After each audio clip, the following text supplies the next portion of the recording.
حضور صلی اللہ علیہ وسلم کا اس دنیا میں آنا، پیدا ہونا واقعتاً خوشی کی بات ہے.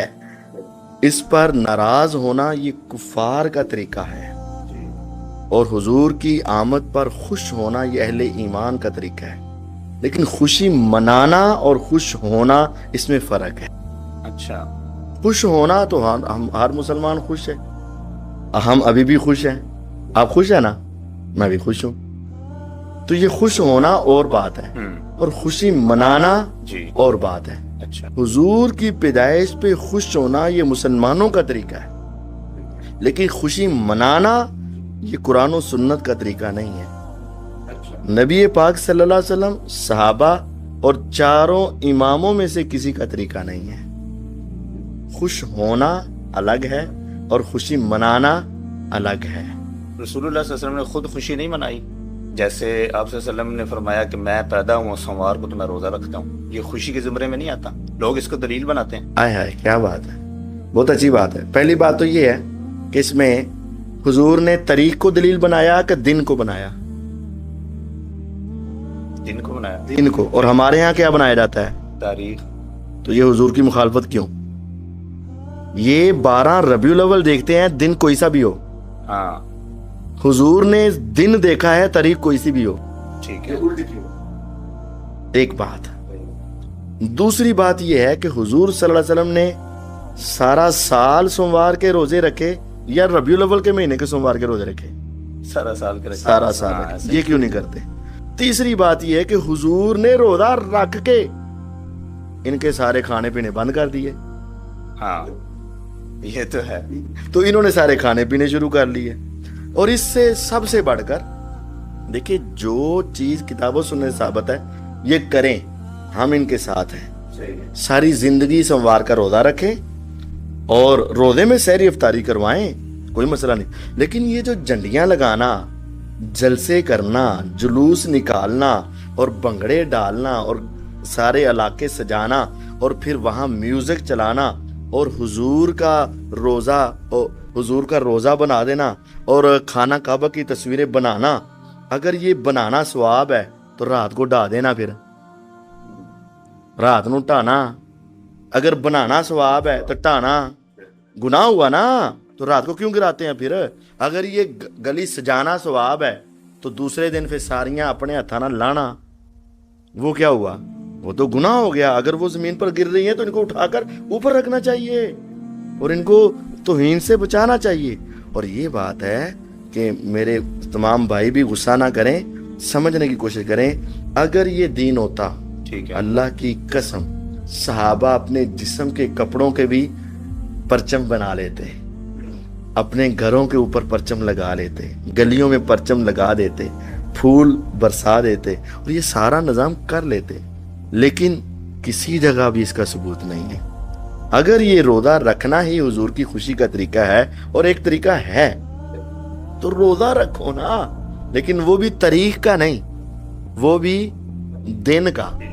دن اور تاریخ میں فرق ہے. جی بالکل ایسے. ہمارے ہاں 12 ربیع الاول دیکھی جاتی ہے، دن جمعہ ہو، ہفتہ ہو، اتوار ہو، سوموار ہو، منگل ہو، بدھ ہو، جمعرات ہو، یہ کوئی سروکار نہیں ہے. 12 دیکھی جاتی ہے. ہاں اور حدیث میں کیا دیکھا گیا ہے؟ دن. ہاں اور اس میں مہینہ کوئی نہیں دیکھا گیا. تو یہ سارا سال روزہ رکھنے لگے. مولوی صاحب نے آپ ہی کہنا ہے کام نہیں صحیح. اس کی تاریخ ویسے کیا ہے؟ یہ کب سے شروع ہوئی ہے یہ ربیع الاول کو منانا؟ حالانکہ میں نے پاکستان میں دیکھا ہے بہت ساری ابھی بھی چلیں گی پرانی اخبارات، اس میں تو 12 ربیع الاول وفات کے طور پر اس کو غم منایا جاتا تھا. 12 وفات مشہور تھی. کسی بھی بزرگ سے پوچھ لیں جن کی عمر 60 سے زیادہ، ان پوچھو جی 12 وفات سنے ہیں؟ ہوں گے ہاں سنے ہیں. چھٹی کی تھی؟ ہاں 12 وفات. کیوں کی تھی 12 وفات کی؟ اچھا، ایک تو یہ کہ ہمارے معاشرے میں، اس علاقے میں، پاک و ہند میں یہ کب شروع ہوا؟ جی بالکل. اور دوسری بات یہ ہے کہ اوورآل پوری امت مسلمہ میں کب شروع ہوا؟ ٹھیک ہے، بالکل دو باتیں ہوں گی. پوری امت مسلمہ میں ایک کتاب ہے جاء الحق. جاء الحق، ٹھیک ہے. مفتی احمد یار خان نعیمی صاحب. گڑی شو میں ایک ادارہ ہے ان کا، جامعہ نعیمیہ. جی جی دیکھ. کراچی میں بھی ادارہ ہے ان کا جامعہ نعیمیہ، لاہور میں بھی، کراچی میں بھی.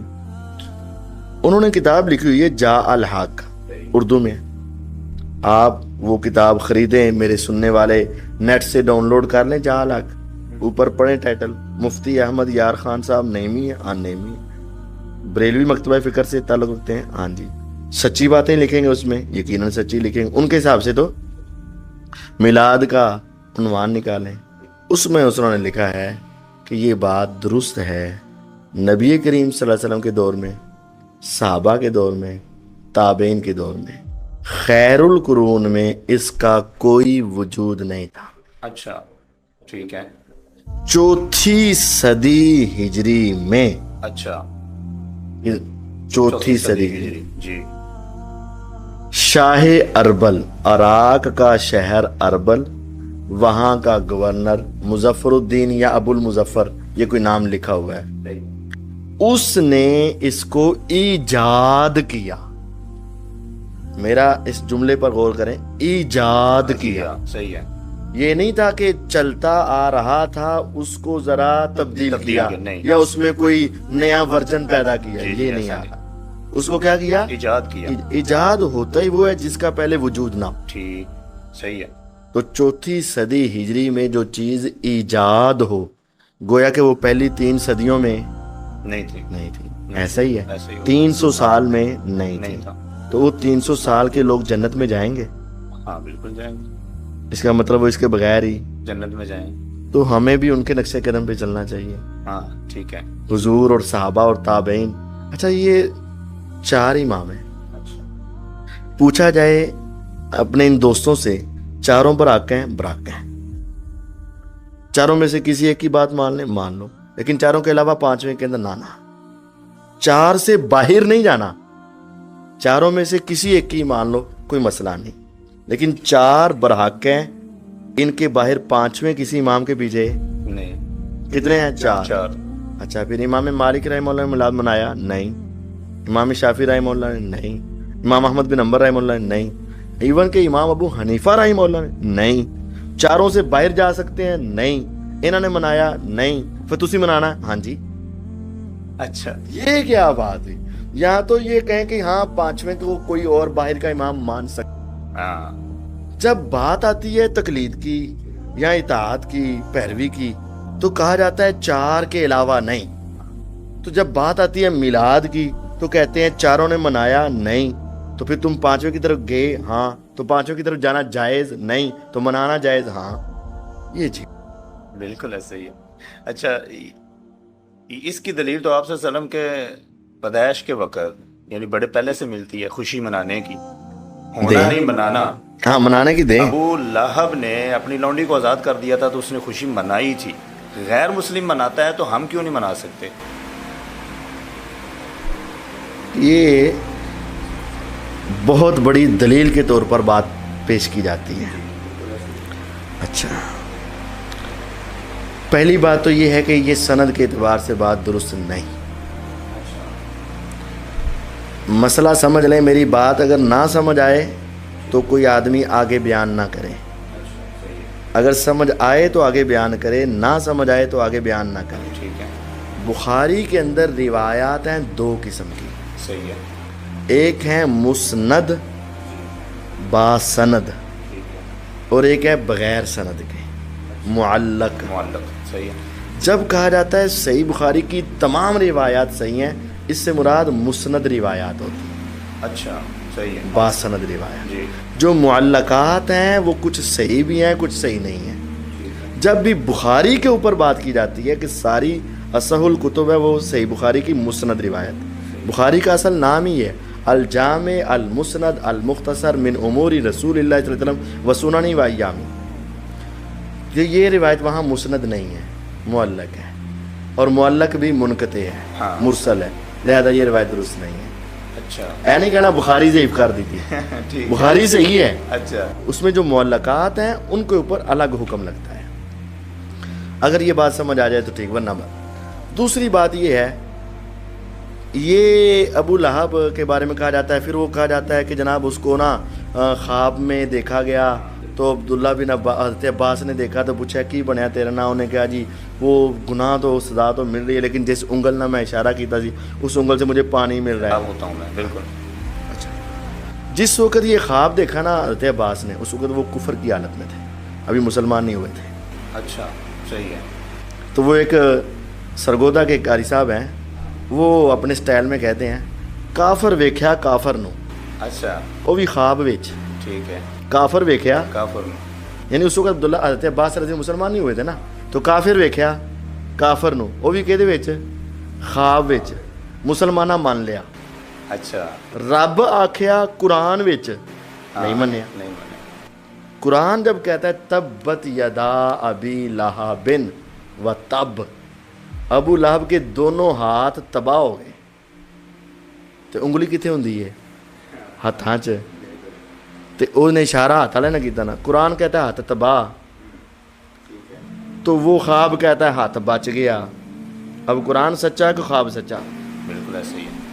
قرآن سچا ہے. اب وہ کہتے ہیں میں وہاں سے سیراب ہوتا ہوں. جی تو قرآن میں آتا ہے کہ کافر جو ہیں کفر کی حالت میں مرنے والے، سورۃ اعراف کے اندر ہے کہ اگر وہ پانی کا ایک گھونٹ بھی مانگیں گے، ان افیض علینا من الماء او مما رزقکم اللہ قالوا ان اللہ حرمہما علی الکافرین، اللہ نے پانی جنت کا یا پانی جو ہے وہ کافروں پر کیا کیا ہوا ہے؟ حرام. تو اے کہ نہ میں سراب ہوں نا. پہلی تو بات انگلی گئی، تباہ ہو گئی، تبت یدا ابی لہب. اب قرآن کہتا ہے پانی ملنا نہیں ان کو کہ جس سے ان کو تھوڑا سا سکون ملے، کھولتا ہوا تو ملے گا سکون ملنے والا، تو یہ کہہ رہا ہے مجھے سکون مل رہا ہے. پہلی بات سند صحیح نہیں. دوسری بات قرآن کہتا ہے ہاتھ ٹوٹ گئے.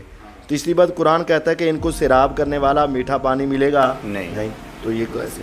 چوتھی اور آخری بات، اچھا جی ابو لہب دی سنت عمل کرنا ہے کہ نبی دی؟ نبی صلی اللہ علیہ وسلم. مسلمان ہو مسلمان ہے، سنت کے دی مننی ہے؟ ابو لہب دی. مسلمان ہو مسلمان ہے، سنت کس کی ماننی ہے؟ ابو لہب. ابو لہب. امام مالک نے کیا؟ نہیں. امام شافعی نے کیا؟ نہیں. امام احمد بن حنبل نے کیا؟ نہیں. امام ابو حنیفہ نے کیا؟ نہیں. ان کو نہیں سمجھ آئی کہ کافر کی سنت ہم بھی مان لیں. سمجھنے کی بات یہ ہے نبی علیہ الصلوۃ والسلام کے صحابہ کو نہیں سمجھ آئی یہ بات کہ یار اگر کافر کردہ پہ تو ایسی بھی کر لی ہے. 1,00,000 سے زیادہ صحابی میں سے کسی ایک صحابی نے بھی نہیں کیا. یہ سمجھنے والی بات